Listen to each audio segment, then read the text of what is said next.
போதும் சரி, வீட்டில் இருக்கும்போது சரி, ஆஃபீஸில் உட்காந்து இருக்கும்போது சரி, இந்த மூச்சு பயிற்சியை நீங்கள் கவனத்தில் வச்சுக்கோங்க. இப்போ பாருங்க, நான் காட்டுவதை கவனிங்க. காற்று உள்ளே போகிறது, வெளியில் உள்ளே நுழைகிறது, வெளியில் போகிறது. ஆனால் இந்த காற்று ஓட்டத்தினுடைய தாக்கம் மூக்கிலே இருக்கக்கூடாது. 5, 6, 7, 8 திரும்ப உள்ள எடுக்கிறீங்க, மனசுக்குள்ளே 1, 2, 3, 4, 5 திரும்ப இந்த பக்கம் 1, 2, 3, 4, 5, 6, 7 இப்படி செய்யலாம்.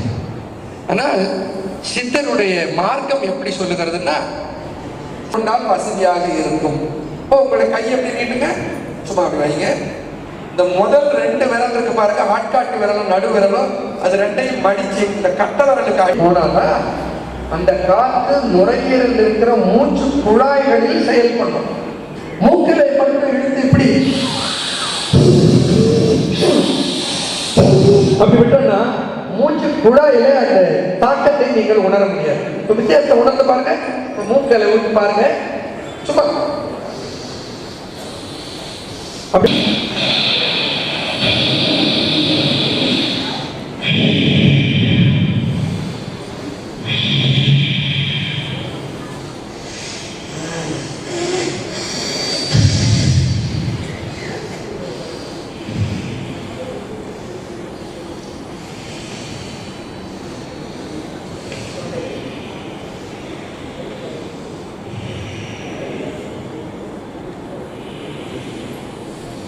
எல்லாருக்கும் சாத்தியம். 10 என்ற வரைக்கும் வெளியில் இருக்கு. பயிற்சியும் வாசியோக பயிற்சியும் செய்பவர்களுக்கு இது எளிது, அதை பத்தி இல்லை. புதிதாக கற்றுக்கொள்பவர் 20 என்ற வரைக்கும் வச்சிருந்து 10 என்ற வரைக்கும் வெளியில் விட்டா ஒரு சுழற்சி, ஒரு ரவுண்டு, இந்த ஒரு ரவுண்டு பண்ணிட்டு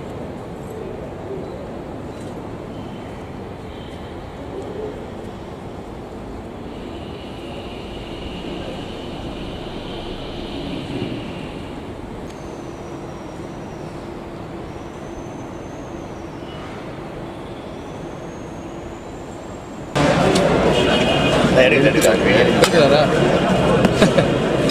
பங்கு இருக்கும் அப்படியா?